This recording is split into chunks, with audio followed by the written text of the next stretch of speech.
Alors je vous pose la question, qu'est-ce qui est plus important dans un cadeau? C'est le cadeau lui-même ou c'est l'intention qu'il y a derrière? Venez, on va découvrir la réponse dans la paracha de Teruma. Dans notre paracha, eh bien, Dieu enjoint les Bnei Israël de construire ce qu'on appelle le Mishkan.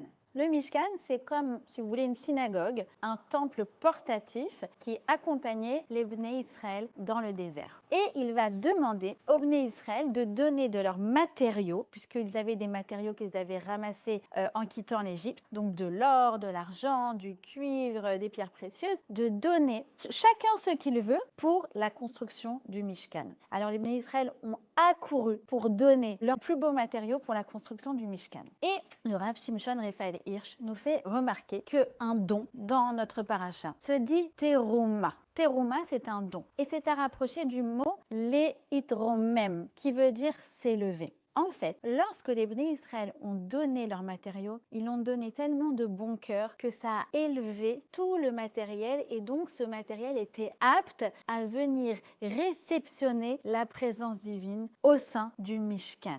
En fait, ce sont tous les petits bouts de cœur, j'ai envie de dire, tous les petits bouts de cœur des Bnei Israël qui étaient finalement comme des aimants et qui sont venus pour attirer, faire descendre la présence divine au sein du Mishkan. Alors de là, nous apprenons qu'en fait, la matière n'est pas quelque chose d'inerte. La matière absorbe. Elle absorbe nos kavanot, nos intentions. Elle absorbe nos mots. Elle absorbe nos sentiments. Il y a un japonais qui s'appelle Masuro Emoto qui a fait une expérience extraordinaire. Il a pris de l'eau et au-dessus de cette eau, c'est un verre d'eau, eh bien, il y avait un échange entre deux personnes. Et ces personnes-là échangeaient des mots d'amour, des mots plaisants, des compliments. Et à côté de ça, il y avait un verre d'eau avec des gens qui proféraient des insultes. Après, il a congelé l'eau. Et vous savez, lorsque l'eau congèle, eh bien, elle forme des cristaux. Et ces cristaux se forment de façon absolument aléatoire. Il a pris un microscope à droite et à gauche. Et dans le verre d'eau où il y avait des mots positifs, ça a formé des cristaux extraordinaires, des diamants,